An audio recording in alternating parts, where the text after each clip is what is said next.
حضور علیہ الصلوۃ والسلام نے انت صاحبی فی الغار و صاحبی علی الحوض، اے ابو بکر تم غار میں بھی میرے ساتھی ہو اور حوض کوثر میں بھی میرے ساتھی ہو۔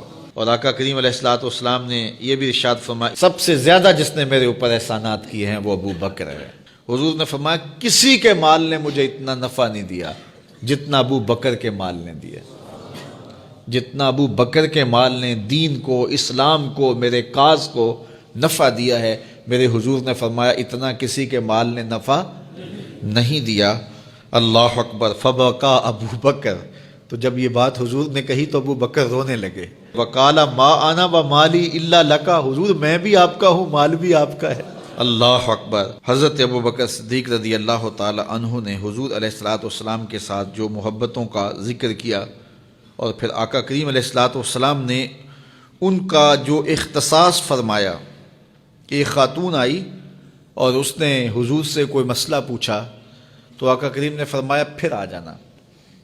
تو اس نے کہا اگر میں پھر آؤں اور آپ نہ ملیں، اس کا مطلب یہ تھا کہ آپ اس دنیا سے کوچ کر گئے ہوں، تو فرمایا میں نہیں ملوں گا، ابو بکر تو ملے گا نا۔ تو علماء نے کہا یہ خلافت کی طرف اشارہ ہے۔ حضرت ابو بکر صدیق رضی اللہ تعالیٰ عنہ سے بہت زیادہ حضور پیار کرتے تھے، اور آقا کریم علیہ الصلوۃ والسلام نے اپنی زندگی میں 3 دن ان کو مصلی پہ کھڑا کیا ایام مرض میں، پھر 17 نمازیں حضور کی موجودگی میں حضرت ابو بکر صدیق نے پڑھائیں، پھر حضور کا وصال ہو گیا۔ اور یہ دردناک لمحے تھے حضور کے وصال کے۔ اللہ اکبر۔ صحابہ کے کلیجے جل گئے۔ حضرت عمر نے ہاتھ میں تلوار پکڑی اور ایسے کھڑے ہو گئے اور ایسے لہراتے تھے تلوار، اور کہتے تھے خبردار کسی نے کہا حضور کا انتقال ہو گیا میں گردن اتار دوں گا۔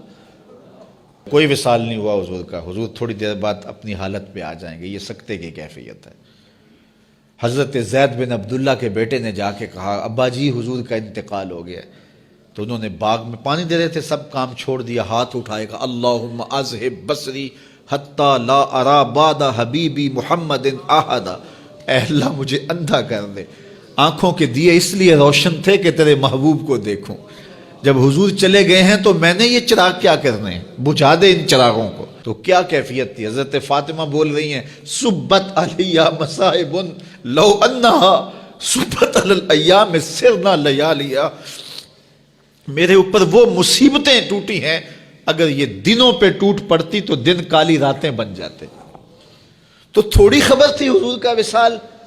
اچھا جب یہ کیفیت تھی صحابہ کی اس نازک موقع پہ، چونکہ منافق اندر ہی ہوتے ہیں، تو منافقوں نے ایک کھیل کھیلا، وہ صحابہ میں پھیل گئے اور کہنے لگے واہ واہ حضور کے دم سے رونقیں تھیں، مسجدیں آباد تھیں، سجدے تھے، قرآن کی تلاوت تھی، اب کس نے نماز پڑھنی ہے میاں، اب کس نے روزہ رکھنا ہے، اب کس نے زکوٰۃ دینی ہے، اب کس نے حج کرنا ہے، ختم کہانی ختم کہانی، یہ بات کرنی شروع کر دی۔ اب یہ بڑی نازک صورتحال، تو کیا حضرت ابو بکر کا کلیجہ نہیں جل رہا تھا؟